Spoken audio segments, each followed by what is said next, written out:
Hello dear students. मैंने पिछली video में कवक जगत के बारे में बताया था कि कवक जगत के सामान्य लक्षण क्या हैं। आज हम कवक जगत का जो वर्गीकरण है वो देखेंगे कि कवक जगत को कितने भागों में बांटा गया है।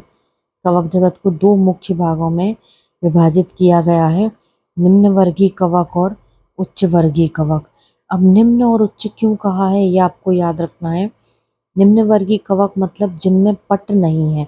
पट मतलब क्या है, जैसे ये पूरी की पूरी कोशिका है, यदि इस कोशिका में बीच में ये डिवाइड पाए जा रहे हैं, सेप्टा या कुछ ऐसा पाया जा रहा है जिनसे ये कोशिका विभाजित हो गई, तो इन्हें कहा जाता है पट। तो जिन कोशिकाओं में कवक की पट नहीं पाए जाएंगे, मतलब जैसे ये कोशिका है इसमें एक भी पट नहीं है, तो ये कहलाई निम्न वर्गीय। और ऐसी कोशिका कवक की जिसमें पट पाए जा रहे हैं उन्हें कहते हैं उच्च वर्गीय। इसे याद रखने का तरीका है, जैसे मान लो कि ए कोई व्यक्ति है और बी कोई व्यक्ति है। ए के पास 5 रुपए हैं, बी के पास कुछ भी नहीं है, तो उच्च कौन हो जाएगा इनमें? ए। और बी कैसा हो जाएगा? निम्न। जिसके पास नहीं है, पट नहीं है, वो निम्न वर्गीय, और जिसके पास पट है वो हो जाएगा उच्च वर्गीय। तो निम्न वर्गीय और उच्च वर्गीय दो भागों में बांटा गया है। निम्न वर्गीय कवक को दो अलग अलग भागों में बांटा गया है, ओमाइसिटीज और जाइगोमाइसिटीज।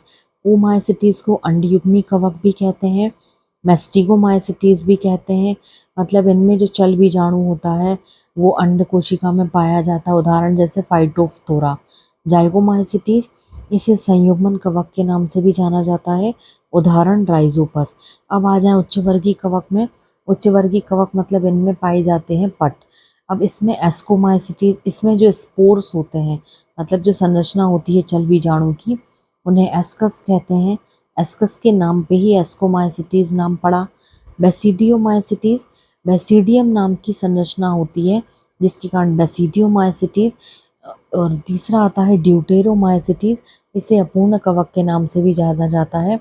उच्च वर्गीय तीनों कवक में से एस्कोमाइसिटीज और बेसिडियोमाइसिटीज में प्रजनन की प्रक्रिया, इनका जीवन चक्र, भोजन आदि सभी जानकारियों के बारे में पता चलता है।